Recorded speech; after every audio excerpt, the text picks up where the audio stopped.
कभी ऐसा लगा है कि बस एक ही जगह पर अटक गए हैं, जैसे गाड़ी तो चल रही है पर कहीं पहुंच नहीं रही।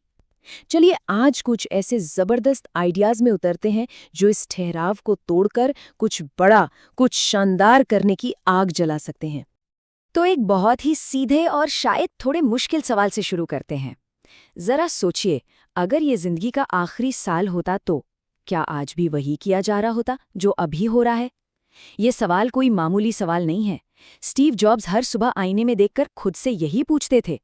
और ये सवाल ना सारी फालतू चीजों को हटाकर सिर्फ उस पर फोकस करवाता है जो सच में जरूरी है। और पता है, सबसे ज्यादा सपने कहाँ दफन होते हैं? किसी कब्रिस्तान में नहीं, बल्कि कल करूंगा या बाद में देखूंगा जैसे शब्दों के नीचे। इसे सपनों का कब्रिस्तान भी कह सकते हैं।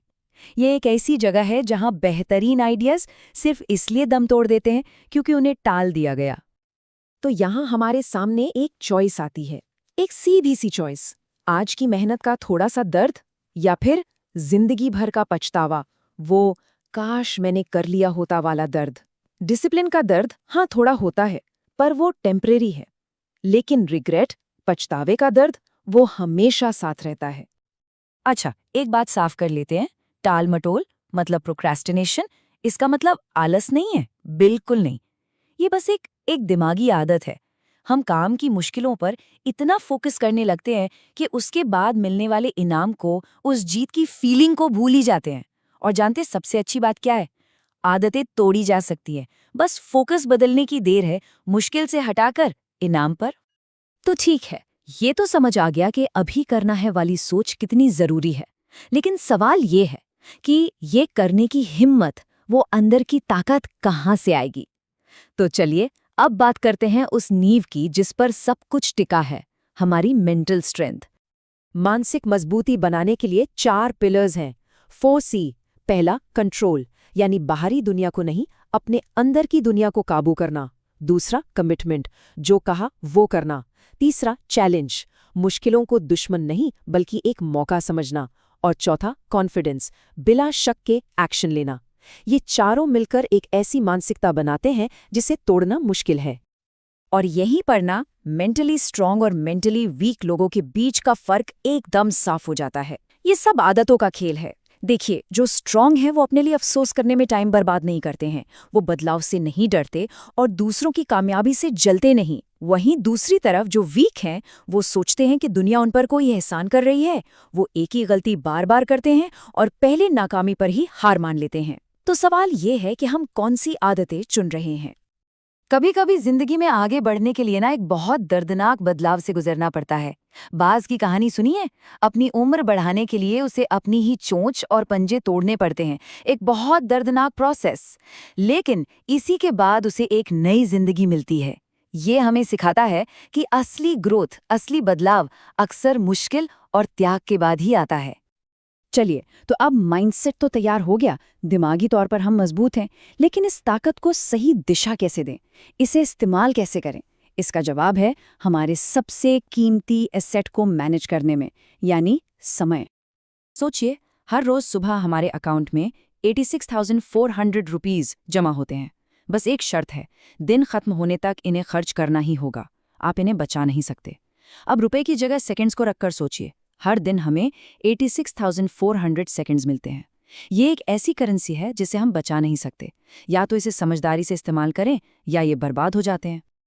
एक पुरानी कहावत है कि समय एक तेज घोड़े की तरह है, ये किसी के लिए नहीं रुकता।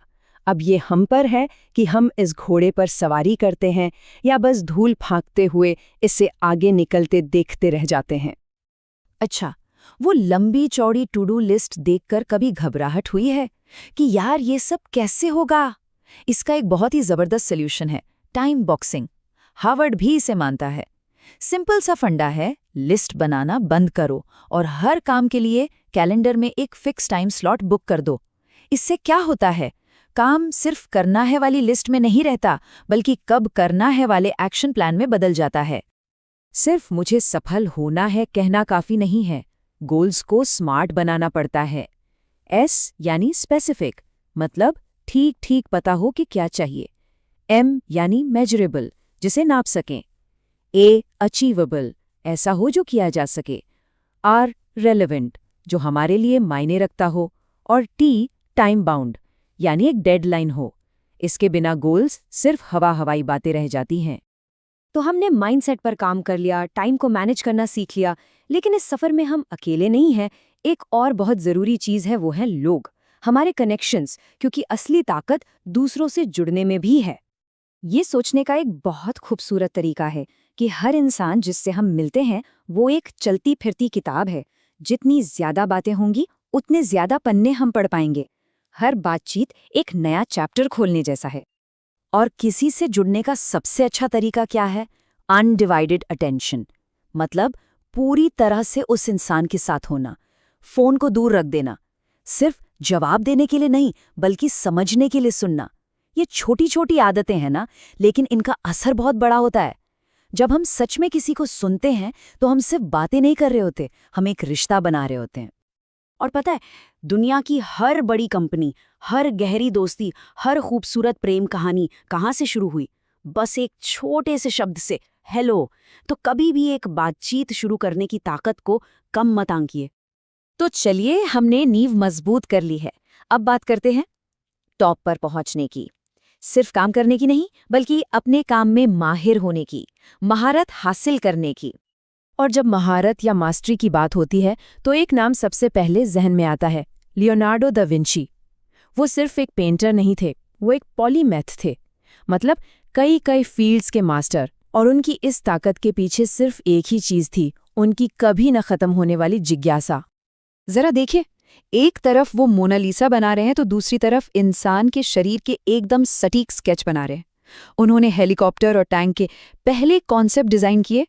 सैटेलाइट के आने से 400 साल पहले उन्होंने एक शहर का सैटेलाइट व्यू जैसा नक्शा बना दिया था। ये सब अलग अलग चीजें नहीं थीं, ये सब एक ही चीज से जुड़ी थीं, ज्ञान की जबरदस्त भूख। तो आखिर क्या है मास्टरी का सीक्रेट?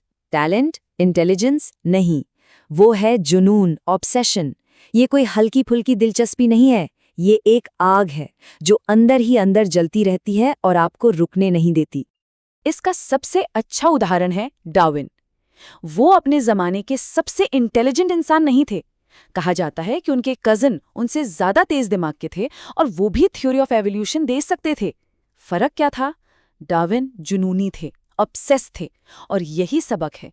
इंटेलिजेंस आपको रेस में थोड़ी बढ़त दे सकती है, लेकिन रेस को जीतता हमेशा जुनूनी ही है। तो ये सब शुरू कहाँ से होता है? जुनून कहाँ से आता है? बस एक छोटे से सवाल से, जिज्ञासा की एक हल्की सी चिंगारी से। तो आखिर में सवाल बस इतना ही है कि आपकी जिज्ञासा आपको कहाँ लेकर जाएगी।